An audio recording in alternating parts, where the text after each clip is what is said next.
Hey everybody, Pastor Nick here. I'm here with Pastor Matt, and we want to take a second here on this beautiful Saturday and talk about Worship on the Lawn, which is taking place tomorrow, May 17th at 10:30 a.m. And so what I've done is I've prepared a couple questions for Pastor Matt. We've also had a couple questions come in from you, and we just want to answer these to make sure that we're prepared, ready, and we want you to feel as comfortable and as safe as possible as well if you're planning on coming. And so as you know, we're doing it on the lawn, outside. We're doing service tomorrow, but we're also going to have live stream available, and we're going to have drive-in available, and Pastor Matt will talk about that a little bit. So there's a couple options here, but what I'll do is I'll begin with the first question. So Pastor Matt, this is a really important question, I think, to most people. Why are we doing this? Why are we doing church on the lawn? And maybe add in why we are not coming inside. That's a great question. So first of all, why are we doing this? Well, we've been like 9 weeks now without being able to gather, normally. And so I know a lot of people are anxious to get back to normal. Last Sunday we had drive-in church, and it was kind of, a step back towards normalcy because we could gather on campus some. And so I think there was a lot of enthusiasm, a lot of excitement around that. And so then the question kind of went to, all right, what do we do now? Do we go back to just live streaming for another couple weeks as we try to see how this coronavirus is going to continue to play out and what the recommendations and suggestions are going to be for churches? Or do we take advantage of the opportunity that we have been told by our governor that we can meet outdoors especially, and we can do that safely where it's possible. And if it's impossible, there's no restrictions on meeting indoors as long as you can do it in a safe way. But for us, we feel like with our church, this is the right thing to do. Let's do it outside. The weather's supposed to be great tomorrow, and so we're going to meet outside. And so that's the idea. The why is it's another step forward. This way we can meet outside. We have a lot of room that we can spread out so it can be safe for everyone. And then it also allows us to do kind of the other options that you mentioned. So people can still drive in and be present on campus, but be a little safer by staying in their car. Or there's still the option of the live stream available on our YouTube channel or on our church website, so they can still get it that way as well. But for everybody else, there's this chance to gather together, see each other, be able to hear each other singing, be able to worship together. And then being outside is a great opportunity for our faith to be even more on display to our community as people are driving by and wondering, what's going on. We can be more public about that by being outside as well. And so just a unique opportunity that I felt like, and our leadership, we felt like as we discussed this, in our staff meetings and as we discussed this with the deacons, we just felt like this is a great opportunity that's unique right now to do something different. And to be able to be outdoors is a really cool thing. So that's why we're doing it, and it gives us the best options. Yeah. As far as why not, as far as why we're not just going back indoors, again, there's been a lot of, I think, dispute over kind of what the executive orders are for churches right now, and it's clearly stated in Cooper's executive order that was put out several days ago. It's clearly stated that he won't infringe upon our First Amendment rights. And so I think there are some churches even trying to go back to meeting indoors even because we have the right to do so. For us, we felt like if we were going to do that safely and do that in a way that is taking into account care and concern and consideration for our church as well as for the community that we're trying to reach, that in order to do it, we'd have to do right now multiple services so that we could be spread out enough in the worship center here. We would have to do 3, 4, or maybe 5 services, and so that may be the reality in a few weeks. But right now, we feel like let's take advantage and be outside.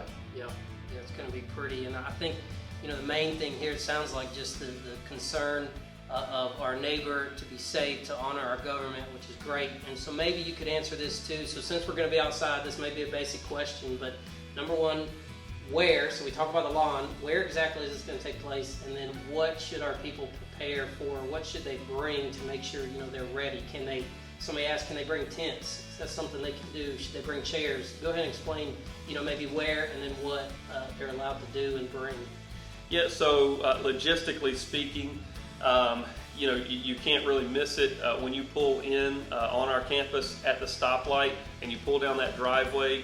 Right in front of you, kind of over to the right, is our softball field. And so we're going to have the trailer parked over there, the flatbed trailer for the stage, for the worship team and everything to be set up. So you'll see it right there. You'll pull in, you'll be directed where to park. Again, it's at 10:30 a.m. tomorrow. Get here a little early. And so it'll be right there on the field. And so, the question was, and somebody even texted me about that, it's going to be sunny out tomorrow, so can we bring a tent? So first of all, definitely bring a blanket or lawn chairs for you and your family to have somewhere to sit. So definitely bring that. And then I think there should be plenty of room out on the field if somebody wants to bring a tent and set it up somewhere in an area on the field where it won't be blocking everybody else. Don't set it up right in front of the stage or anything like that. But there will be plenty of room out to the right of the stage, where I don't think you'll be in anybody's way. And you want to bring a tent and set that up and set your chairs up under that, do it. Feel free to do that. We really believe this is going to give us the greatest amount of flexibility here. So definitely bring chairs or something to sit on. If you want to bring something for shade, do that. You want to put on some sunscreen. It's going to be sunny tomorrow. Weather's going to be great, but the sun, is supposed to be out. So just, prepare for that. And again, we're going to have kids out there because we're not able to do kids church and things like that right now. I mean, the idea of telling, kids to social distance is pretty difficult. Yeah, pretty difficult. They have a hard time, with some of that especially. So, we're asking parents, take care of your kids, bring your kids, be a part of this. It's going to be a little different. We're going to be out, spread out. There may be kids getting up, walking around. That's okay. We've got to just embrace this reality right now as it is and enjoy the options that we have in this. Yeah. So you mentioned kids. What's going to happen with the kids? Is there anything for kids? What's going to take place with them? Yeah, so we do have, thankfully, to the work of you and Matt McNeil, we do have the video that's available for kids. That they can still experience kids church tomorrow while they're out there on the lawn with us. And so I know parents with little kids are pretty good these days at being able to put a tablet in front of them and keep them from causing too much destruction. And so whether it's a long trip or whether you're out at a restaurant, we see parents doing this kind of thing all the time. So you guys have done the work of putting the kids church together for them. So if parents will bring their phones or tablets, they can access that kids church video for the kids and put some earbuds in for them, and they can sit there while we're having service, and they can have their own service out there with us. So that's available as well. Yeah, I think that's pretty cool that we're going to be multi-generational here and worship together, which doesn't happen all the time. And so I think this is a great opportunity for kids to come. So parents, we want you to bring your kids. I think it'll be a great sign to our community as well that's watching from the road, that they get that opportunity to see us. So we'll have stuff for your kids, and we want to make sure you guys come. So, Pastor Matt, that's all the questions I kind of have. I wanted to make sure we answered the why we're doing this, why we're not being inside, and then how this is going to take place. And it sounds like we got everything together. Is there anything else you kind of want to add? Yeah, let me just add this before we end this video. I want to encourage you, please, make the best decision for you and your family. I've tried to stress this in some of the videos we've put out. I've tried to stress this in the letter that we sent out as well through the email. But make the best decision for you and your family. I want everybody to be here. I want to see everybody out there on the lawn together with us. I don't want it to be 5 people and the community driving by and seeing 5 people out there. I want to see everybody here, but I know that's not necessarily the best decision for everyone. So if it's better for you and your family to be home to participate through the live stream, do that. If it's better to come, drive in, stay in your car, do that. But if you can do it, if you can make the sacrifice and you can be here and be out on the lawn with us, there'll be plenty of room for everybody to do that and to be safe. Then please come and do it that way. I think it's a great opportunity, and so I would just encourage you, though, use that wisdom, use your own personal freedom, and take personal responsibility in this, and let's worship together in a really unique way. This will be the first for us as a church tomorrow, and so I'm looking forward to it. But just use wisdom, and let's have a great day as we worship the Lord together and we celebrate what Christ has done for us and the hope that we have in Him.